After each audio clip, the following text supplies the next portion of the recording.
এটা কিভাবে পরিমাপ করা যায়? অবস্থা দিয়ে, ব্যবহার দিয়ে। আপনি যদি দেখেন যে না, লোকটা বিপদের সময় আপনার পাশে দাঁড়ায়, এটা বলতে হয় না, এটা বুঝে ফেলতে পারে লোকটা ভালোবাসে, ঠিক না?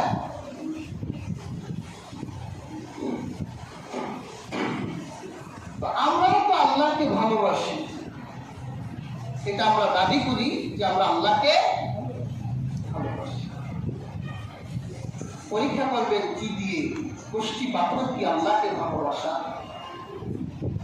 যে আপনার ভালোবাসাটা আসল নাকি নেকি, এটা নির্ণয়ের জন্য একটা গোষ্ঠী পাথর দরকার আছে না?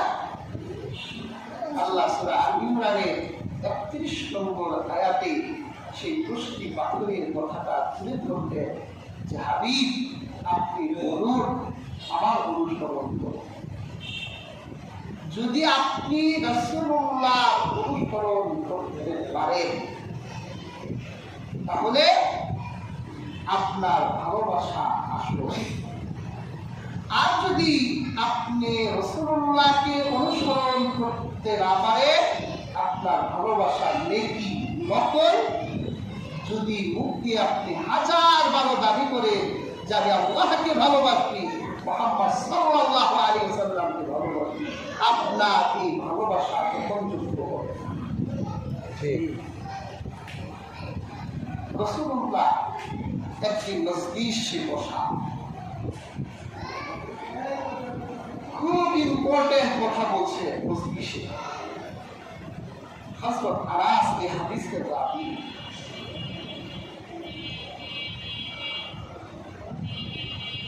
এক সাহাবী আল্লাহর হাবিব কি বললেন? মাতাস সাআ, কিয়ামত কখন হবে? আল্লাহর হাবিবের গুরুত্বপূর্ণ আসরে বসা, গুরুত্বপূর্ণ কথা তিনি বলছেন। এমন সময় হঠাৎ করে অপ্রাসঙ্গিক একটি প্রশ্ন এসে গেল, মাতাস সাআ, কিয়ামত কখন হবে? আল্লাহর হাবিব একটু রাগ হলেন।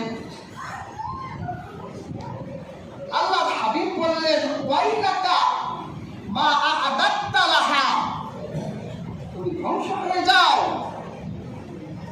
তুমি যে বলছো যে কিয়ামত কখন, তোমার কিয়ামতের প্রিপারেশন কি বলো? তুমি যে কিয়ামত চাও, কিয়ামতের জন্য তুমি কি প্রস্তুতি রেখেছো আমাকে বলো। এই পাঁচটাগুলি বাইর করে দেন তো।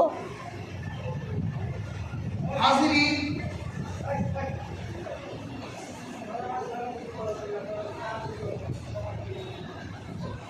ওই সাহাবী বললেন, আন্নী উহিব্বুল্লাহ ওয়া রাসূলাহ, হে আল্লাহর রাসূল, আমি আল্লাহ এবং তার রাসূলের ভালোবাসা আমার এই হৃদয়ে জমা করে রেখেছি, এছাড়া আমার আর কোনো প্রস্তুতি নাই। কিয়ামতের জন্য আমার হৃদয়ে আছে আল্লাহ ও তার রাসূলের ভালোবাসা। এক মুহূর্তের ভিতরেই আল্লাহর হাবিবের রাগটা পানির মতো করে পানি হয়ে গেল, বরফের মতো করে রাসূলুল্লাহর রাগ পানি হয়ে গেল।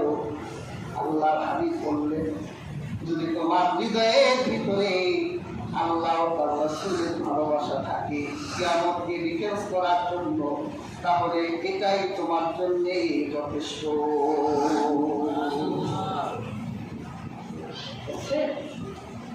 আল্লাহকে ভালোবাসলে, রাসূলুল্লাহকে ভালোবাসলে কিয়ামতের মতো বিপদের প্রিপারেশন তার কাছে একটা খুব ছোট্ট বিষয়। সুবহানাল্লাহ।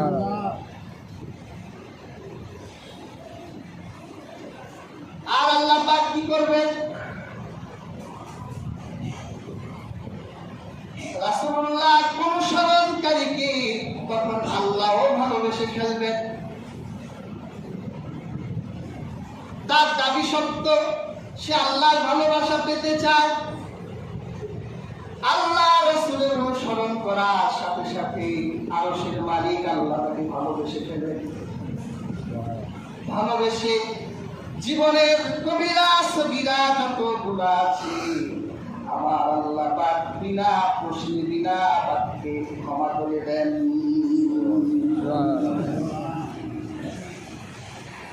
এবার নীরব নিবৃত্তি গোপন এক ঘরে রাতের বেলা আপনি বসুন,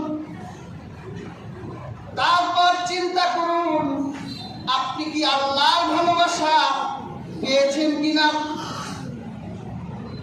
আল্লাহর হাবিবের অনুসরণ আনুগত্য আপনার ভিতর কতটুকু আছে, ব্যক্তি জীবনে কতটুকু, সামাজিক জীবনে কতটুকু, রাষ্ট্রীয় জীবনে কতটুকু। আপনি নীরব নিবৃত্তি এক ঘরে বসে চিন্তা করে দেখেন, যদি দেখেন যে না আপনি আল্লাহ রাসূলের আনুগত্যের ক্ষেত্রে আপনি 100, তাহলে আপনি নিজের মাপ নিজে করুন, আল্লাহ আপনাকে ভালোবেসেছে।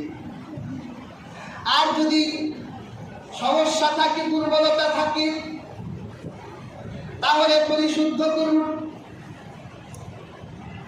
আল্লাহর হাবিবের সাহাবায়ে কেরাম এই ব্যাপারে ছিলেন বদ্ধপরিকর, প্রতিজ্ঞবদ্ধ। তাদের জীবনের একটাই লক্ষ্য ছিল যে তারা আল্লাহকে রাজি করবে, আল্লাহর ভালোবাসা হাসিল করবে আল্লাহ রাসূলের আনুগত্যের মধ্য দিয়ে। সেই জন্যই রাসূলুল্লাহ যখন নামাজে দাঁড়াতে আল্লাহর হাবিব একদিন বুখারীর বর্ণনা, তিনি নামাজের ভিতরে তার জুতাটা খুলে ফেললেন। পিছনে দাঁড়িয়ে থাকা সমস্ত সাহাবায়ে কেরাম নিজের জুতাগুলো খুলে নিলেন। আল্লাহ রাসূল নামাজের পরে জিজ্ঞেস করলেন, তোমরা জুতা খুলছো কেন? আনুগত্য দেখেন, অনুসরণ দেখেন, ইত্তেবা দেখেন। সাহাবায়ে কেরাম বললেন, ইয়া রাসূলুল্লাহ, ইয়া হাবিবাল্লাহ, আমরা দেখলাম আপনি নামাজে জুতা খুলেছেন, আমরাও খুলে ফেললাম। এই ছিল মহব্বত। একটা মানুষকে অনুসরণ করতে হলে তার মহব্বত পুরোপুরি লাগে।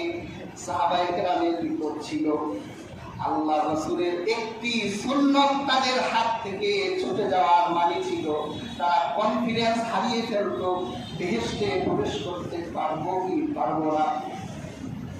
হাদিস থেকে একটি ঘটনা শোনাই। আল্লাহর হাবিবের একজন সাহাবী